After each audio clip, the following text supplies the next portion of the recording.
शिष्याने पूर्ण समर्पण केलं की त्यानंतर गुरु सद्गुरू त्याचं पूर्ण दायित्व घेतात।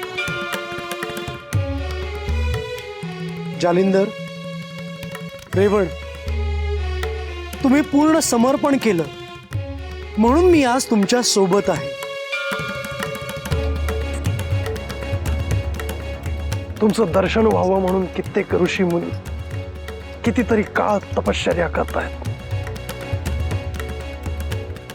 परंतु आम्हाला तुमचा सहवास लाभला। तुम्हीच आम्हाला इथपर्यंत आणलं।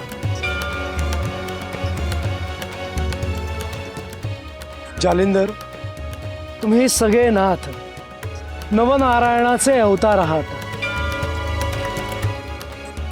तुम्ही मनुष्य रूपात येऊन पुन्हा पहिल्यापासून सगळे शिकून कठोर तप केले।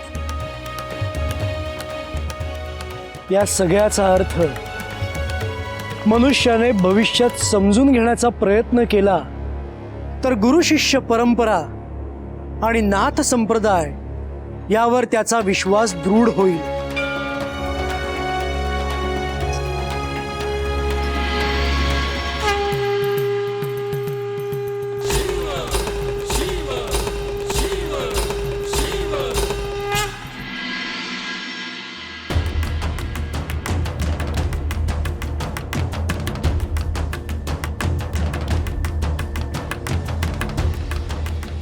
देवा,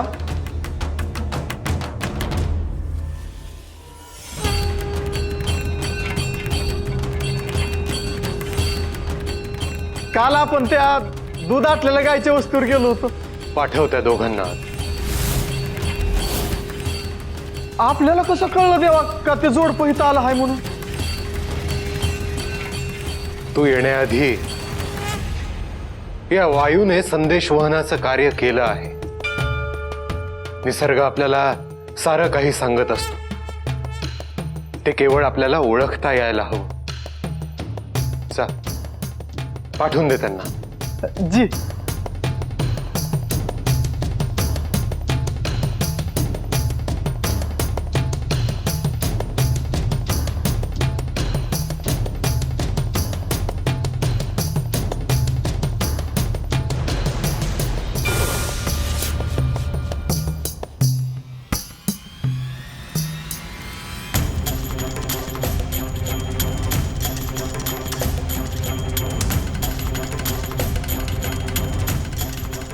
देवा, लय घोर अपराध केला बघा आम्ही। वय देवा, हो तर मी पदर पसरते तुमच्याकडं। लेकरा बाळांची आण घेऊन सांगते, लय मोठं पाप केलं आम्ही। पुण्यांदा असं नाही व्हायचं। पापाची कबुली देणं म्हणजे पुण्य नाही। गोमातेवर तंत्रमंत्र करण्याच्या हेतूमध्ये पाप आहे। तेव्हा स्वतःच्या फायद्यासाठी केलं। आमच्या वस्तीतल्या गायींपरीस त्यांच्या गायी लय दुभत्या होत्या। समजा बाजारात त्यांचंच दूध खपायचं।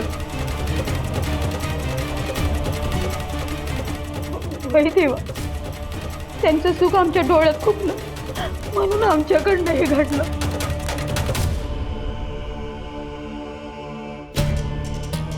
गोमाता ही कामधेनू आहे,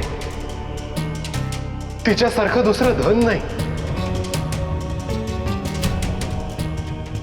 गोमाता केवळ अंगणात उभी असणे हे अत्यंत पवित्र आहे।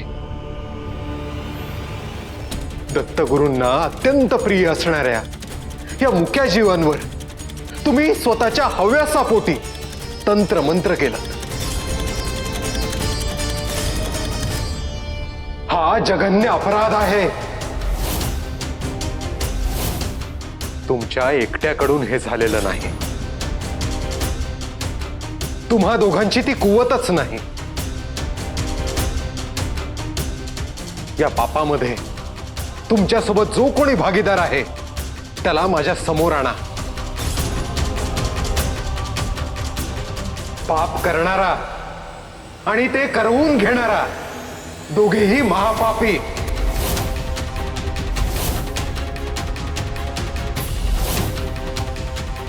किंवा आम्हीच केले देवा. आदेश आदेश आदेश आदेश आदेश.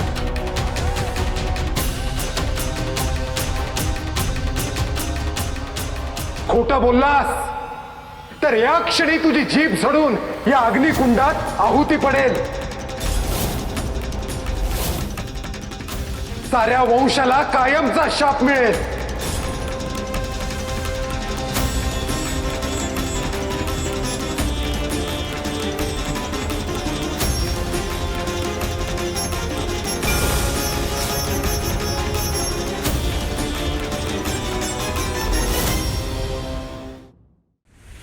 तुम्ही म्हणताल ते करतो देव. आम्ही त्या देवऋषीकडे गेलतो, त्याला घेऊन येतो आणि प्रायश्चित्त घेतो देवा. वय वय देवा वय. प्रायश्चित्त हे घ्यावंच लागणार आहे तुम्हाला. होय देवा, तुम्ही सांगाल ते करतो. आम्हासने हा कलंक पुसून काढायचं. तुम्ही केलेल्या या पापाचं क्षालन करण्यासाठी तुम्हाला प्रायश्चित्त करावं लागेल. योग्य ते प्रायश्चित्त घ्या, ते तुम्हालाच ठरवावं लागेल. देवा, पण ते आम्ही कसं ठरवायचं? पाप ठरवता आलं, प्रायश्चित्तही ठरवावं लागेल. आदेश आदेश आदेश आदेश आदेश. देवा,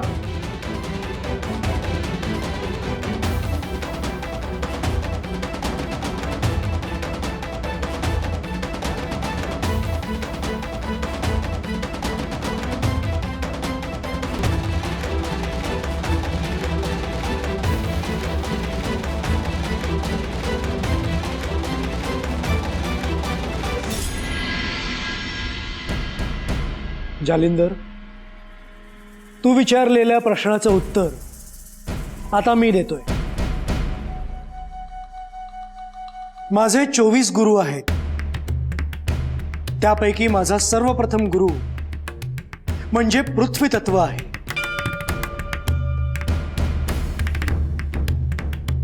आपल्या स्मित हास्यातून आम्हाला सर्व गोष्टी समजत नाही. आपण म्हणालात की पृथ्वी ही आपली गुरु आहे. ते कसं? आपण आम्हाला उपदेश करावा.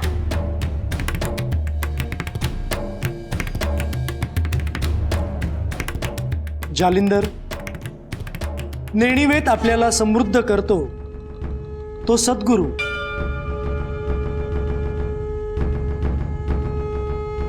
आणि जाणीवेत आपल्याला समृद्ध करतो तो गुरु. गुरु हा मनुष्य रूपातच असतो असं नाही. आपल्या जन्मापासून आपल्या मृत्यूपर्यंत ज्या ज्या गोष्टी आपल्या जाणीवा समृद्ध करतात त्या त्या गोष्टी म्हणजेच गुरु.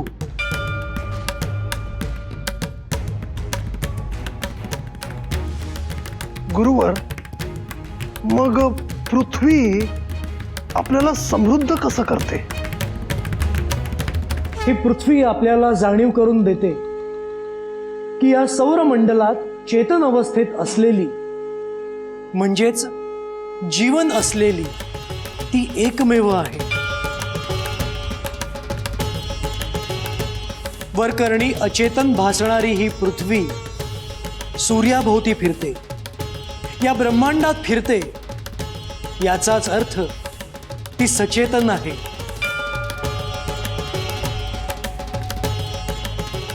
क्षमा असावी गुरुदेव, पण पृथ्वीला देहरूप नाही, मन नाही. मग हे कसे? अगदी योग्य. परंतु रेवण, या पृथ्वीप्रमाणेच आपल्यालाही आपल्यातल्या अचेतन आणि सचेतन मनाचा मेळ साधता यायला हवा. आणि ज्याला हा मेळ साधता येतो तो म्हणजेच साधू.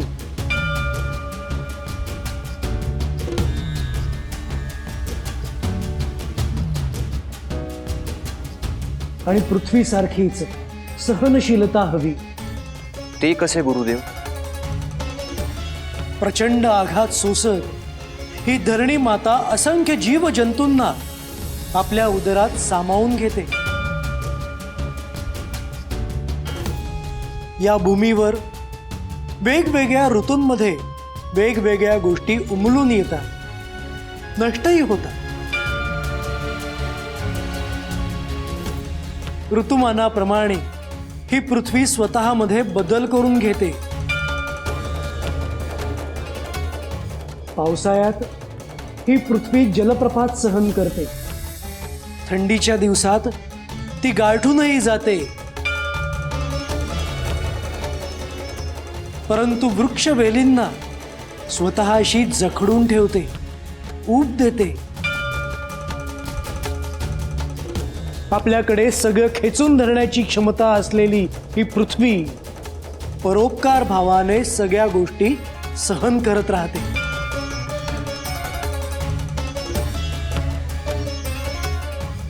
गुरुदेव, आपण यातून काय बोध घ्यावा? आपल्या वाटेतही अशा अनंत अडचणी येतात, येतील, आघात होतील, प्रपात येतील. परंतु आपण डगमगून न जाता सगळं सहन करत आपण आपलं नियत कर्म करत राहायचं.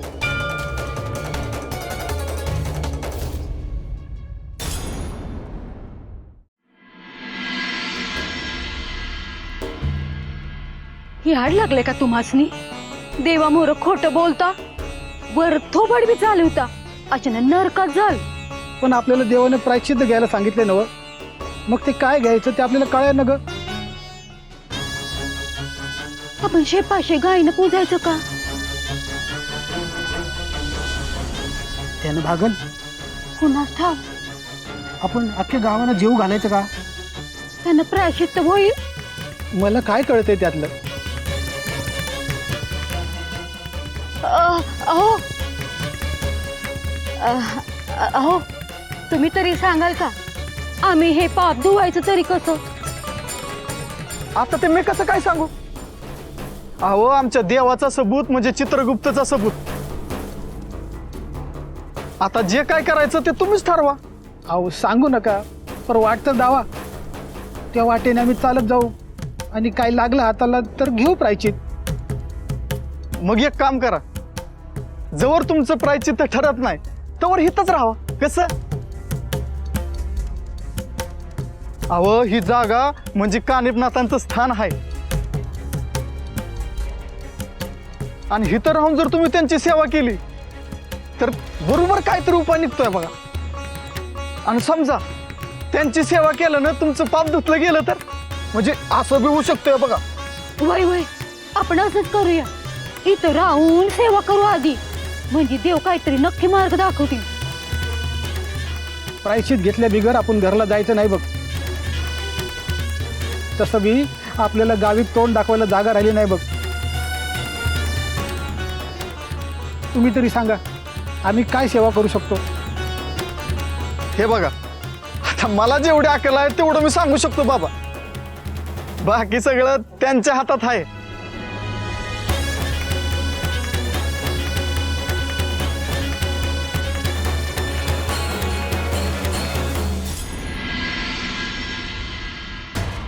माझा दुसरा गुरु म्हणजे वायू तत्व.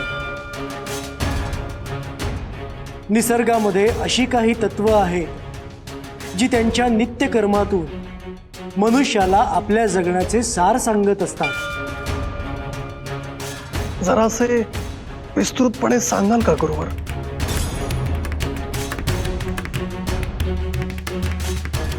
हे पहा, सृष्टीतील पंचतत्वांपैकी पहिले तत्व पृथ्वी, त्याविषयी मी तुम्हाला सांगितलं आहेच. सृष्टीतील द्वितीय तत्व म्हणजेच वायू, तो सुद्धा आपला गुरुच असतो.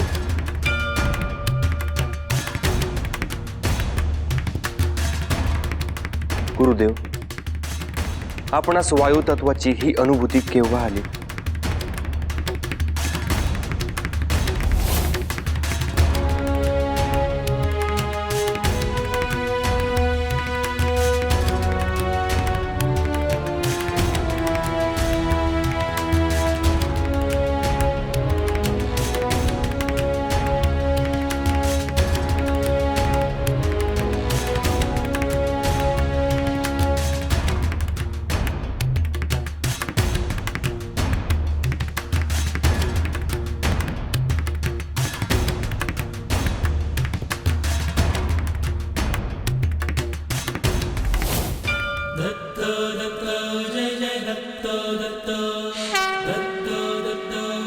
वायूचा आणखी एक खूप महत्वाचा गुण घेण्यासारखा आहे. तो एखाद्या ठिकाणची दुर्गंधी ही स्वतः सोबत वाहून नेतो आणि त्या ठिकाणाला स्वच्छ करतो. परंतु तो दुर्गंधीने स्वतः मलिन होत नाही. तसंच मनुष्याने आपल्या जीवनाच्या वाटेवर येणाऱ्या वाईट गोष्टींचा नष्ट करण्याचा सतत प्रयत्न केला पाहिजे.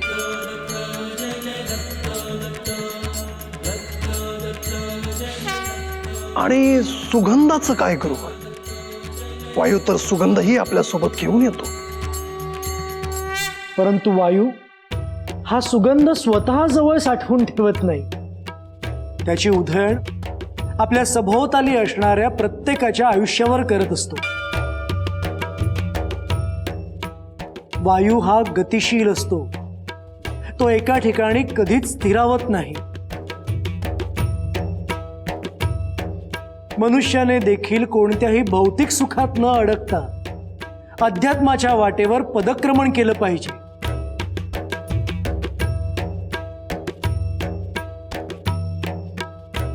कृपा झाली गुरुवर. आपण आम्हाला आणखी एका गुरुचे दर्शन घडविले. आता या ज्ञानाचा उपयोग संपूर्ण मनुष्य जातीला होईल. गुरुदेव दत्त, गुरुदेव दत्त.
शुभम भवतु.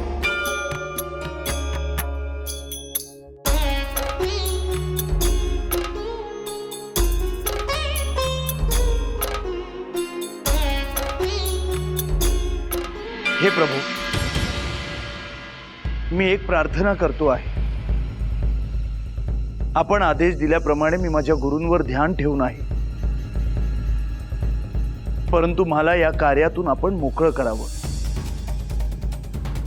कारण माझे गुरुदेव जे करतायत ते काही मला मान्य नाही. परंतु मी माझी मर्यादा देखील सोडू शकत नाही. मला समजतं आहे. माझ्यासाठी काय आदेश आहे? मच्छिंद्राने माझी अनुमती घेऊन त्याचं कार्य सुरू केलं आहे. ते कार्य त्याला पूर्ण करू दे. तोवर तू त्याची शिष्य म्हणून सेवा कर. त्यानंतर मी स्वतः येईन, तुम्हा दोघांना आदेश देईन. त्याप्रमाणे तुम्ही तुमचं कार्य सुरू करा. जशी आज्ञा प्रभू.